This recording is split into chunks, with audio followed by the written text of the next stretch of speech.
Bucket Bros!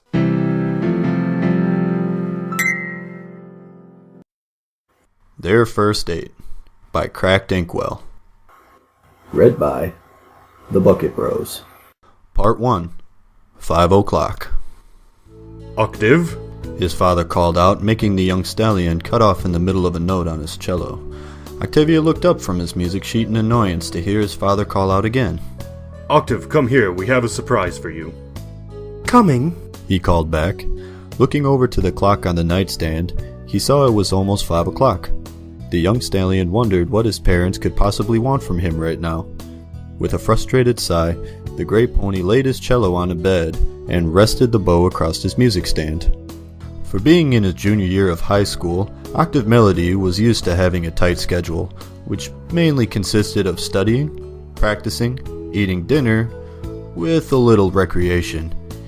He never liked any surprises that threatened to interrupt the usual flow of his mechanical day. With a frown, he trotted down the stairs not only to find his father, Maestro, but his mother, Clover, and his little sister, Opal, sitting in the family room with smiles on their faces. what is it? Octave asked dryly. You know that I don't like to be interrupted when I practice.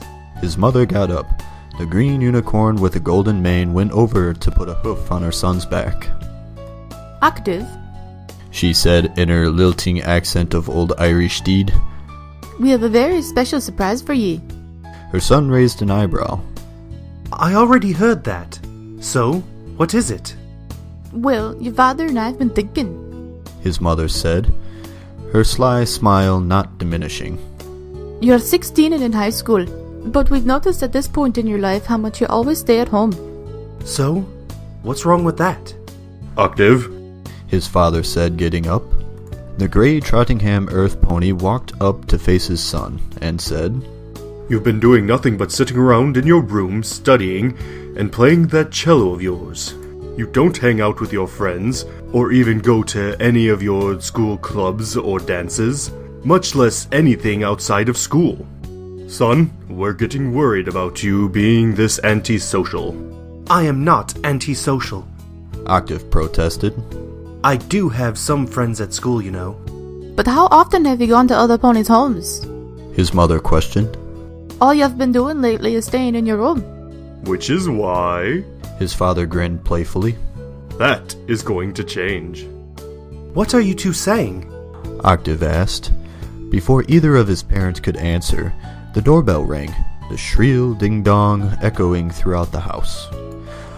While his parents urged him to get the door, Octave couldn't help but wonder why his little sister was giggling like mad. What is going on here? The young cellist thought. Also, why do they want me to get the door? They're perfectly capable. Octave reached a hoof for the doorknob and opened it. Yes, can I... Octave's greeting was cut short by a familiar voice. Hey, Octi. He blinked. Right before the cellist was his best friend, with his usual cocky smile and his purple shades obscuring his eyes. He was also wearing his usual black saddlebag that he constantly carried to and from school. Record? Octave asked in confusion. What are you doing here? The white unicorn tilted his head. What you mean? Aren't you ready to go? Go where? On our date? Duh. Octave's heart stopped when he heard those words. His eyes widened in fear. What? He asked, his voice beginning to shake. Our date. Aren't you ready? His best friend replied. When the cellist didn't give him an answer, Record waved a hoof in front of his friend's face. Hey, are you alright there? Octave shut the door and leaned back against it, breathing heavily. Did he just hear that right? No, he couldn't have. There's no way Record of all ponies would. Octi? He heard Record's muffled voice as his friend knocked on the door. Octi, are you alright, dude? Taking a deep breath, Octave cracked open the door to see his friend's worried face. Hey, Brony, what's wrong? Record asked. Did... Octave looked up and down the familiar Canterlot street to make sure that no pony was in listening distance. He even scanned over the tiny front lawn to see if anyone other than Record was there. Did you just say... The cellist lowered his voice. a date? Well, yeah. Record shrugged. That's what I'm here for. Your parents said to come by 5, so here I am. My parents? The unicorn noticed the cellist was beginning to sweat. Suddenly, Octave's eyes glinted sharper than a blade of a sword. Record? Is this your idea of a joke? If it is, it isn't funny. What? Oh, dude. I'm being dead serious here. The door swung open, and Octave couldn't help but jump at the unexpected noise. He turned to see that his mother was standing in the entryway. She smiled warmingly. Record Scratch, we're glad you've come. Would you like to come in for a wee bit? Sure, Miss... Luck, wasn't it? Record asked. It's Clover. She corrected him. Lucky Clover is me name. Please do come in, dearie. Mom? Octave's mind couldn't comprehend of what was going on. What's going on? He looked to his mother with confusion and uncertainty in his eyes. Dearie, She said, putting a hoof over his withers. I'd think this might be a good time for us to have a wee chat. Clover gave her son a reassuring smile, but it did little to help calm the cellist's nerves. She led the two colts into the family room and sat them down on the couch. I suppose you're wondering what's going on, son? Maestro asked, to which his son nodded. Well then, let us get straight to the point. Octave, we already know that you're gay. What? The cellist screamed out in horror. Octave, Clover frowned at him. what did we say about no screaming in the house? Octave couldn't have felt any more exposed than he was at that very moment. Question arose in his head faster than popcorn popping on a hot stove. Suddenly, he felt a pair of forelegs being wrapped around his neck. He looked down to find that they belonged to Record. Turning to the unicorn, the cellist saw that his friend had already put his shades up to hang on his horn, revealing those ruby eyes. Dude, calm down. Record told him. Everything is alright. No pony's gonna hurt you. Octave felt his nervousness lessen significantly in his best friend's embrace. At the same time, it brought about an odd sense of peace to him, along with the feeling of warmth in his cheeks. He looked around to the rest of his family.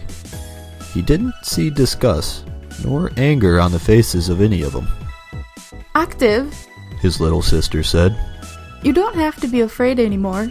You're still my big brother, even if you do like colts. But how did you know? He asked when his best friend let go of him. I never told any pony. Truth be told, His father began.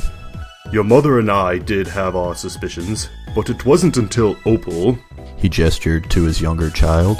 read your journal that any of us found out what you had to say about your friend here. She did what? Octave exclaimed. When? Remember when I got grounded a few weeks ago? Opal asked, and her brother nodded. Well, back when our elementary school got the day off, I got bored and sneaked into your room. I found your journal on the bookshelf, which is a stupid place to put it if you ask me, and I read what you thought of Record. At this point, Octave's face turned as red as his best friend's irises. He bowed his head and covered his face with his hooves in embarrassment. Then what? He muttered. I showed it to Mom. Opal said. She read it and grounded me, but not before she showed it to Dad. Oh dear, sweet Solaris, just kill me now. Octave thought, now feeling more embarrassed than in his entire life. Is that all? He asked. Well, to be honest, His mother said. part of me was surprised, while most of myself was rather disappointed in ya. Only it ain't for the reason you're thinking of. The young cellist peered up from his hooves with a questioning look in his eyes. Octave, dearie, did you really think we would kick you out for being yourself? Don't you trust your own family? We'd never think about doing that to you. You've got the heart of solid gold, and you deserve some happiness too. Octave began to tear up at his mother's words. You really mean that? Of course we do. His father nodded.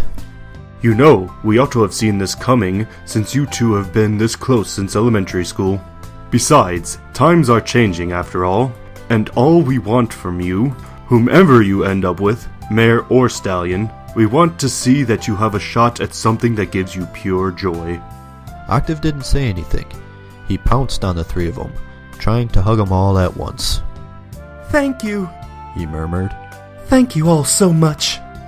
Hello? Record said, trying to get Octave's attention despite the smile on his own face. Should I give you guys a moment, or...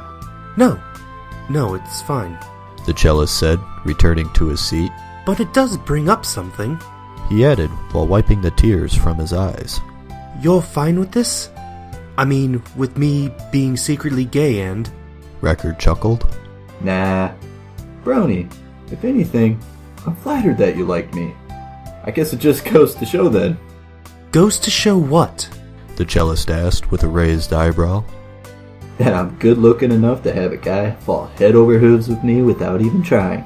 He said with a grin. Octave faced Hoof, but not without blushing a little. How am I supposed to respond to that? He thought out loud. Record laughed. Come on, your family doesn't mind, and I really don't mind all that much either. So, how about it? Want to go out with me? Opal giggled and began singing. Record and Octave sitting in a... Opal, be quiet. Her older brother ordered, his cheeks still red. So then, Clover said, her horn lighting up and giving her son a bag full of bits. now that we've gotten that out of the way, She then lifted the two young stallions off of the couch and walked them to the front door. just remember a few things. Be safe, don't wander off too far, and above all, have fun, dears. When Octave and Record were outside, Clover lowered them to the ground and closed the door. Mom, wait!